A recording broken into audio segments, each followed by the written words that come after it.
শুভ সকাল বন্ধুরা, তোমরা সবাই কেমন আছো? আমি তো ভালো আছি তোমাদের ভালোবাসায় আর ভগবানের আশীর্বাদে। তো এদিকে দেখো, প্রত্যেক দিনের মতো আজকেও রান্নাঘরে চলে আসলাম। তোমার দাদাভাইকে চা করে দিব, তারপর হলো অন্য কাজ করব। তার আগে কিন্তু ঘুম থেকে উঠে আমি বসে ভিডিও এডিট করেছি। আজকে তো মেয়ের স্কুল নেই, এই জন্য একটু দেরি করে উঠেছি, তো লিকার চাই করে দিই।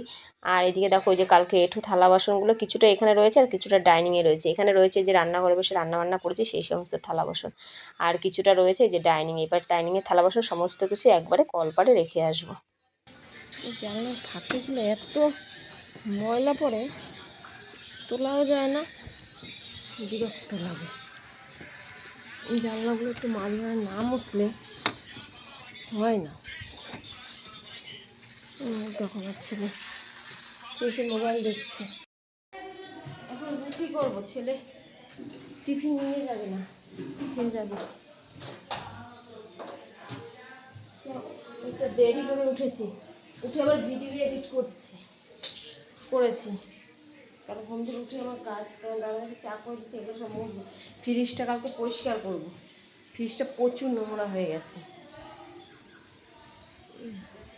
প্রচুর নোংরা হয়েছে। প্রচুর মানে একেবারে খুব না, মোটামুটি ভালোই। ফ্রিজের মধ্যে এত জিনিসপত্র থাকে না, এগুলো আর পরিষ্কার করা হয় না। আগে তো সপ্তাহে সপ্তাহে করতাম, এখন করা হয় না। তো ভাবছি কালকে করবো। প্রত্যেকদিন ঘর মোছা থাকে, এই সব কিছু একটু মুছে নিই ভালো করে, তাই না? ঘরটা মুছতে বেশ মনে একটু পরিষ্কার পরিষ্কার লাগে। আর রোজ রোজ মুছলে না জিনিসপত্র এত নোংরা পড়ে না। আর যদিও অনেকদিন পর পর মুছে, তবে প্রচুর নোংরা পড়ে। আমার একটা অভ্যাস হয়ে গেছে বলতে পারো, প্রত্যেকদিন সমস্ত কিছু মুছে তারপরে হলো ঘর ঝাড় দেবে। কি দিয়ে? সাবান শ্যাম্পু দিয়ে ঘুম দিয়ে উঠে বলেছে? তাহলে কি তেল দিয়ে স্নান করবা? হ্যাঁ, তাহলে তেল দিয়েও স্নান করবা না? স্নান করতে চায় না, কি মেয়ে! যাও দাদার কাছে যাও। এই দেখো ঘুম থেকে উঠে আসলো এই মধ্যে। কি বাবা? যাও দাদার কাছে যাও, দাদার কাছে যাও।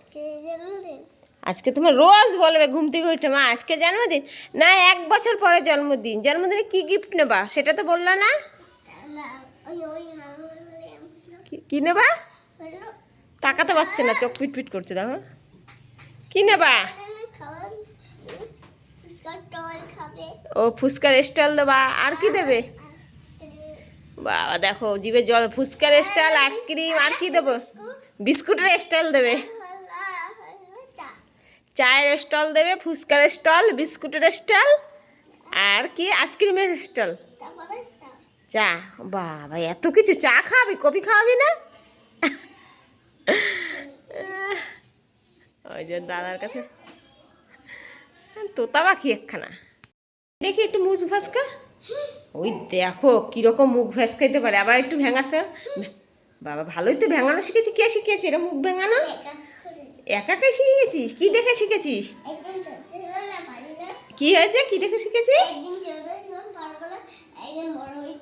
ও একদিন ছোট ছিল তখন পারে নাই, আর এখন বড় হয়ে গেছে তাই পেরেছে না? একটু আর একটু মুখ ভেসকাও তো। ওরে বাবা, আবার আওয়াজ কি! ওরে বাবা, হেবি সুন্দর লাগছে। এখন মনে হচ্ছে একদম, মনে হচ্ছিল শাকচুন্নির মতন। না না, তুমি তো শোনা মা। যাও তুমি ঘরে যাও, আমি রান্নাঘর ঝাড় দিয়ে নিই। আর এদিকে এই যে রান্নাঘরের জানলাগুলো একটু ঝাড় দিয়ে নিচ্ছি। মাঝে মাঝে না জানলাগুলো মুছি, তারপরে এত মাকড়সার জাল পড়ে কি করে কে জানে। তো রান্নাঘরটা ঝাড় দেওয়া হবে, তারপরে হলো এই যে ঘরটা ঝাড় দেবো। ঠাকুর ঘরটা ঝাড় দেওয়া হয়ে গেছে, তো রান্নাঘরটা ঝাড় দেবো, বড় ঘর ঝাড় দেবো। তো এদিকে দেখো, ওই দেখো আমার মেয়ে পিছনে পিছনে চলে এসে ঘরটা ঝাড় দেওয়া হবে, তারপরে হলো রুটি করব, বুঝলে। আর এদিকে আমার মেয়ে জানি বসে বসে কি বলছিল, আমার ভিডিও এডিট করার সময় মনে নেই। ছেলে বললো কি যে মা ডিম পাওয়াটা ভালো। দেখো তেল নেই, তেল ঢালতে হবে, তো আটা দিয়েই বানাবো। এই দেখো এখানে 2টো ভেজে রেখেছি, আর এই একটা বানাবো। তো প্রথমে রুটিটা না ভালো, এক পাশ ভালো করে ভেজে নিতে হবে। আর ডিম পাওয়াটা খেতে বেশ ভালো লাগে, একটু সস দিয়ে খাবেসটা। এইভাবে ডিম পাওয়াটা ভেজে খাবে, দেখবে ভালো লাগে বেশ। আর একটা ডিম দিয়েই অনেকগুলো হয়ে যায় পরোটা।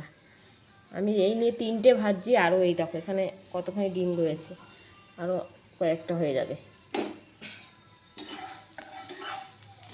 এক হাত দিয়ে করছি তো অসুবিধা হচ্ছে, এই জন্য ডিমগুলো বাইরে বেরিয়ে যাচ্ছে। আমার একটা স্ট্যান্ড কিনতে হবে, ছেলেকে কবে থেকে বলছি না, চল দোকানে চল একটা স্ট্যান্ড কিনে নিয়ে আসি। সে যাচ্ছেও না আর কেনা হচ্ছে না, তেলও নেই। এই দেখো তেল পড়ছে না, একটুখানি তেল দিলেই হয়ে যায়। আর একটা ভাজবো, তারপর আবার তেল ঢেলে তারপরে আবার ভাজবো, তেলের জন্য খুব অসুবিধা হচ্ছে। ডিম পরোটা ভাজা হয়ে গেছে, এখন ছেলেকে খেতে দিয়ে আসবো। এইটা ভাজবো, তারপর ছেলেকে খেতে দিয়ে আসবো। 3টে ভেজেছি, আর একটা ভাজবো।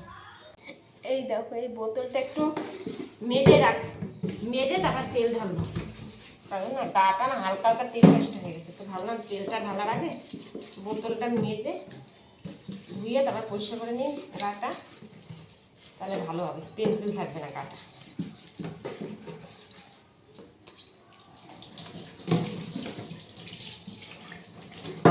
আর এই বোতলটা কিসের বোতল তোমরা বলো? দেখো এটা বহু বছর আগের বোতল। এই যে মেয়েকে ডিম রুটি দিয়েছি, আর আমার মেয়ের এত বাজে অভ্যাস না, বিছানায় ছাড়া খেতেই পারে না, যা দেবো সব বিছানায় বসে খাবে। তো আর ওই দেখো মোবাইল দেখে খাচ্ছে। তো দাদা খেয়ে চলে গেছে, ওকে একটা রুটি দিয়েছি, সস নেই ঘরে, বলছিল সস দিয়ে খাবো, তো সস নেই, আমি বলছি শুধুই খা বাবা, ডিম দেওয়া তো ভিতরে, খেতে পারছো মা? খেতে পারছো? ছিঁড়তে পারছো না কেন? নরম রুটি তো, এরকম করে ধরে ধরে কামড়িয়ে কামড়িয়ে খাও, হাতে নিয়ে কামড়িয়ে খাও, হাতে নিয়ে কামড়িয়ে খাও, হাতে নিয়ে কামড়িয়ে খাও। তুমি রুটি খাও শেখো নি, হাতে নাও, মুখে নাও, মুখে নাও। আর এদিকে ঘরটা ঝাড় দেওয়া হয়ে গেছে, তো এই দেখো ময়লাগুলো ওটার মধ্যে রেখে দিচ্ছি, পরে ভরে গেলে ফেলে দেবো পাঁচিলের মধ্যে।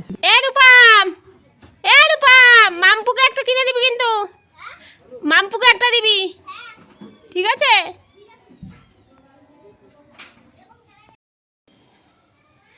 তো দেখো ছেলেকে রুটি করে দিয়েছি, আর এই দেখো এখানে আবার বেলছি, রুটি ভাজবো।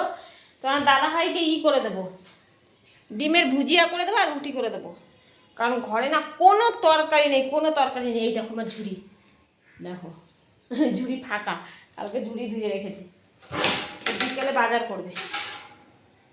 তো এই জন্য যে ফ্রিজে একটা ডিম রয়েছে, ডিমের ভুজিয়া করে দেবো পেঁয়াজ দিয়ে, আর হলো রুটি করে দেবো। তোমার দাদাভাই একটু পরেই খেতে আসবে।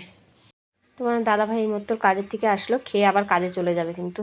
তো আমাকে বললো কি রান্না করেছে, তো আমি বললাম কি রুটি আর ডিমের ভুজিয়া করেছি, তো সেটাই দিলাম। তো দাদাভাই খেয়েছে, তা আর আমি খেয়েছি একটা ডিম রুটি, ডিমের পরোটা ভেজেছিলাম সেটাই। তো খাওয়া দাওয়া হয়ে গেছে, তারপরে বললো চা করো। তোমার দাদাভাইয়ের আমি যে দুজনে চা করছি, আর ওইদিকে মানে চা খাচ্ছি, আর ওইদিকে আমার মেয়ে বলছে কি মা আমার জন্মদিন কবে হবে?